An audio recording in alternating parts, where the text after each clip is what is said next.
សួស្តីមុនទៅនៅក្នុងបញ្ចប់រ៉ូមចំពុក5ឥឡូវនេះចិត្តយប់ហើយខ្ញុំនឹងបញ្ជាក់នៅវគ្គ2ដែលបញ្ចប់រ៉ូមចំពុក5ប្រហែលខិតទៅចូលចំពុក6ទៀតក៏បានដែរនៅក្នុងពេលវេលានេះខ្ញុំមិនមែន AI ដែរនេះច្រឡំឡានខ្ញុំផ្ទាល់ដែលអង្គុយខាងក្រោយអ្នកខ្លះគេយកអញ្ចឹងហើយអូចង់បានការអង្គុយក្នុងឡាននេះឃើញកៅអីខាងក្រោយកៅអីឯណាទំនើបលុយណាចាតែអត់ទេមែនទេដូចតែបងម្ចាស់ដែល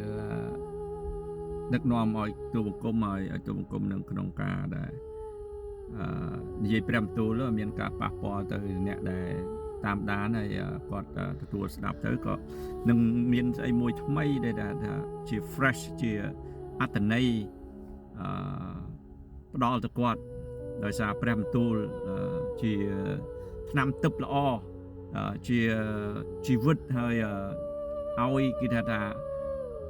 ប្រោះបាបយើងហើយនឹងលួសបាបយើងឬស្អីយើងមិនខំប្រឹងធ្វើឲ្យទៀតដើម្បីបានទទួលគេថាបុណ្យទាននេះណាអាហ្នឹងក៏អត់មានធ្វើទៀតទេគាត់ចូលមកទទួលធ្វើក្នុងព្រះអង្គព្រះយេស៊ូវគ្រីស្ទហើយស្ដាប់បង្គាប់អញ្ចឹងរ៉ូមចំពុក5បន្តពីខ17ត្បិតបើសិនជាសេចក្តីស្លាប់បានសោយរាជ្យដោយសារមនុស្សតែម្នាក់ដោយព្រោះម្នាក់នេះឯងបានប្រព្រឹត្តសេចក្តីរំលងដូច្នេះប្រកាសជាពួកអ្នកដែលទទួលព្រះគុណដ៏បរិបូរណ៍និងអំណោយទានជាសេចក្តីសុចរិតនោះនឹងបានសោយរាជ្យក្នុងជីវិតលើសទៅទៀតដោយសារតែម្នាក់ដែរគឺជាព្រះយេស៊ូវគ្រីស្ទ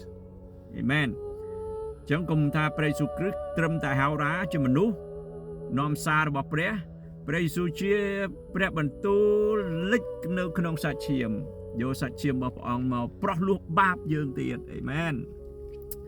យើងឃើញជីវិតរបស់ផ្ទាល់ហើយដែលក្នុងឯកសារដែលគេធ្វើ 2000 ឆ្នាំឬយើងជឿព្រះអង្គផ្ទាល់ទៅយើងក៏បិទភ្នែកទៅដែលដឹងខ្លួនថាទ្រង់ល្អទ្រង់លួសបាបខ្ញុំទ្រង់ខ្ចាយលោហិតដែលឈាមរបស់ទ្រង់ហើយទ្រង់គ្មានបាបសោះហើយទ្រង់មករស់នៅជាសាច់ឈាមជាមួយនឹងយើងណាមើលពីមុនថាយើងគឺអ្នកដែលប្រព្រឹត្តបាបយើងដាច់ចេញពីព្រះតែព្រះមកបន្តឲ្យយើងរួចពីបាបវិញខ្ញុំស្ដាប់លោកម្នាក់គាត់និយាយថាខាងពុទ្ធយើងនេះខំធ្វើបុណ្យឲ្យម៉ែឪដែលស្លាប់ទៅដើម្បី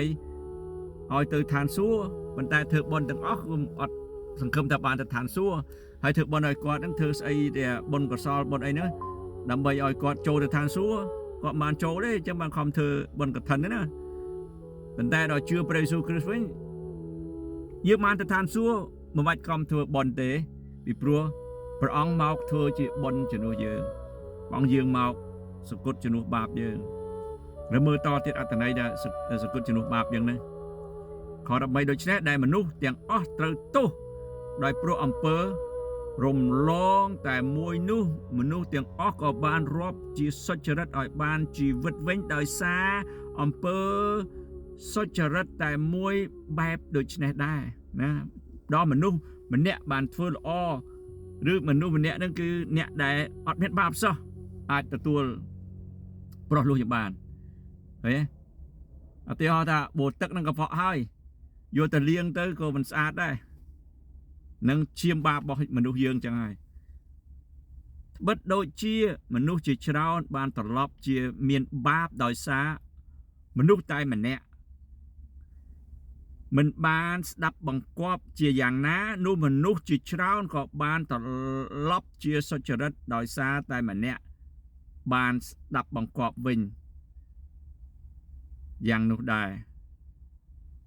តែក្រឹតវិន័យបានចូលមកថែមទៀតដើម្បីឲ្យសេចក្តីរំលងនោះបានរឹងតែធ្ងន់ឡើងប៉ុន្តែកន្លែងណាដែលមានបាបចម្រើនជាបរិបូរណ៍ឡើងនោះព្រះគុណក៏ចម្រើនជាបរិបូរណ៍លើសទៅទៀតនឹងខ្នាតរបស់ព្រះអង្គថាទោះបីអ្នកឯងធ្វើបាបមិនអីមិនដែរប៉ុន្តែព្រះអង្គនៅតែមានផ្លូវឲ្យយើងហើយព្រះយេស៊ូវប្រាប់ថាខ្ញុំជាផ្លូវជាសេចក្តីពិតជាជីវិត មានអ្នកណាទៅរកព្រះបានទេបើមិនមកតាមខ្ញុំមិនមែនអ្នកណាទៅរកព្រះណែបិតាអ្នកបង្កើតនឹងបានទេដល់តែមកតាមព្រះយេស៊ូវឥឡូវនេះខ្ញុំប្រាប់ទៅដូចគ្នាដែរគ្មានសាសនាទេដែលអាចបង្រៀនយើងបង្វិលយើងឲ្យរួចពីបាបនោះពួកលោកសង្ឃខាងវត្តនៅតិចសាសគេដើរជុតជាអត្រាដើម្បីរកសន្តិភាពអត់មានទេអាសន្តិភាពคล้ายៗទេការធ្វើពាក់សម្បងសម្ពោធ្វើអីហ្នឹងគឺមនុស្សល្ងងគឺថាអ្នកខ្វាក់ដឹកនាំអ្នកខ្វាក់ហ្នឹងធ្លាក់ជ្រោះហើយទៅការបោកបញ្ឆោតគេណាថាអូខ្ញុំឲ្យសន្តិភាពព្រះយេស៊ូវមានទូលថាសន្តិភាពខ្ញុំឲ្យតែអ្នករាល់គ្នាលោកគេនេះមិនអាចមានបានឲ្យសន្តិភាពបានទេហើយសាសនាហ្នឹងអត់មានឲ្យទទួលសន្តិភាពបានទេសន្តិភាពឲ្យគេឃើញគោរពយើងឲ្យគេធ្វើអីតាមយើងថានឹងសន្តិភាពប៉ុន្តែអ្នកឯងទៅដេកទៅអត់សន្តិភាពទេអ្នកឯងត្រឡប់ទៅផ្ទះអ្នកឯងវិញក៏អត់សន្តិភាពទេប៉ុន្តែបើសន្តិភាពមកពីព្រះអង្គព្រះយេស៊ូវវិញណាពិតប្រាកដជាសន្តិភាពមែនហ្នឹងហើយមិនធំសន្តិភាពទេអត់ទោសបាបទៀតនោះព្រះគុណចម្រើនជាបរិបូរណ៍ទៅទៀត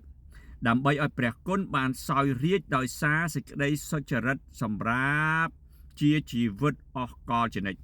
នេះហើយដែលពាក្យអស់កលជានិច្ចយូហានចំពុក3ខ6ព្រះយេស៊ូវមានទូលថាត្បិតព្រះទ្រង់ស្រឡាញ់មនុស្សលោកដល់ម្ល៉េះបានទ្រង់ចាត់ព្រះជីវិតត្រាទ្រង់តែមួយគត់មកដើម្បីឲ្យអ្នកណាដែលជឿព្រះជីវិតត្រានោះនឹងមានជីវិតអស់កលជានិច្ចឃើញព្រះអង្គព្រះយេស៊ូវព្រះអង្គថាព្រះស្រឡាញ់ហើយព្រះអង្គតនៈជាបុត្រានឹងហើយជាគុំមនុស្សហើយថាចាត់ឲ្យខ្ញុំមកដើម្បីដោះលែងបាបអ្នករាល់គ្នាបើអ្នករាល់គ្នាដែលជឿព្រះអង្គព្រះយេស៊ូវហើយបានឃើញច្បាស់ថាពួកសាសយូដាគេមានក្រឹតវិន័យគេបដិសេធព្រះយេស៊ូវគេដើរកន្លងផុតពីព្រះគុណគេកន្លងផុតពីសេចក្តីស្រឡាញ់ហ្នឹងហើយណាអត់មានបានទទួលដល់គេអត់បានទទួលព្រះគុណដើម្បីឲ្យបានព្រះគុណបានសោយរាជ្យដោយសារសេចក្តីសុចរិតសម្រាប់ជីវិតអស់កលជានិច្ចគេបានទទួលជីវិតអស់កលជានិច្ចព្រះយេស៊ូវបន្ទោសគេទៀតថាបើអ្នករាល់គ្នាស្ដាប់ពាក្យខ្ញុំយល់ពាក្យខ្ញុំអ្នកនឹងដឹងថាខ្ញុំមកពីព្រះតែគេបិទចិត្តគេទៅគេរត់តទល់ជាមួយនឹងព្រះអង្គព្រះយេស៊ូវវិញរចំណុចចាប់ឆ្កាងព្រះយេស៊ូវតែព្រះយេស៊ូវដឹងថាគេត្រូវចាប់ឲ្យព្រះអង្គប្រគល់ឲ្យគេចាប់ឆ្កាងមែនដោយនៅព្រះយេស៊ូវគ្រីស្ទជាព្រះអង្គម្ចាស់នៃយើងរាល់គ្នាដូចជាបាបបានសោយរាជ្យឲ្យត្រូវស្លាប់ពីដើមនោះដែរណាមើលបន្តទៀតចំពុក6ដូច្នេះយើងនឹងថាដូចម្ដេចតើត្រូវឲ្យយើងចេះតែប្រព្រឹត្តអំពើបាបទៅទៀតដើម្បីឲ្យបានព្រះគុណបានចម្រើនឡើងឬអីទេលោកពោលថាទេអ្នកខ្លះគេរត់លេះចឹងដែរហើយអ្នកខ្លះគេសួរថាអញ្ចឹងបើព្រះយេស៊ូវសគត់ជំនួសបាបយើងធ្វើបាបទៀតទៅសុំទោសព្រះអង្គទៀតបងទោសបាបទៀតទេអត់ឲ្យធ្វើចឹងទេបងថាអ្នកណាខ្លាចជាកូនរបស់ព្រះអត់ទៅធ្វើបាបទៀតទេស្អប់បាបស្អប់អារៈដែលវាកំពុងធ្វើនៅក្នុងចិត្តមនុស្សដែលខត់អត់ឲ្យចូលមកធ្វើដែលចូលជំរឿឬជាដែលបៀតបៀនអីចឹងណាអត់ទេមិនអញ្ចឹងទេមិនមែនតែទៅធ្វើបាបឯងសុំទោសអង្គអត់ធ្វើបាបទេបងផ្ដាច់យើងកាត់យើងចោលមិនត្រូវឡើយណាអត់ទេមិនត្រូវឡើយធ្វើដូចម្ដេចយើងដែលស្លាប់ខាងឯអំពើបាបហើយបានទៅរស់នៅក្នុងអំពើបាបទៅទៀតបានឃើញបើយើងស្លាប់ជាមួយព្រះគ្រីស្ទបាបព្រះអង្គយកអស់ហើយយើងទៅធ្វើបាបទៀតអត់ទេចឹងថាព្រះអង្គល្អព្រះវិញ្ញាណបរិសុទ្ធឲ្យយើងធ្វើបាបទៀតទេបើយើងដើរតាមព្រះវិញ្ញាណបរិសុទ្ធកុំឲ្យទៅព្រះវិញ្ញាណបរិសុទ្ធព្រួយតែអ្នករាល់គ្នាគិតមិនដឹងទេថាយើងទាំងប្រមាណដែលបានទទួលបុណ្យជ្រមុជក្នុងព្រះយេស៊ូវគ្រីស្ទនោះបានទទួលបុណ្យជ្រមុជសេចក្តីសុគតដែលណាឃើញកន្លែងចំណុចខ្ញុំនិយាយបុណ្យជ្រមុជដែលស្រាប់ជាមួយព្រះយេស៊ូវហើយអញ្ចឹង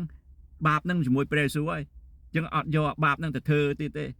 យើងនៅជាប់ជាមួយព្រះយេស៊ូវទៀតខ្ញុំជឿឲ្យព្រះអង្គប្រទានពរបងប្អូនឲ្យបានជាប់ជាមួយព្រះយេស៊ូវអញ្ចឹងដើម្បីឲ្យបានព្រះអង្គឆក់ឡើងហើយព្រះអង្គយកយើងចេញទៅជាកូនកំមុំ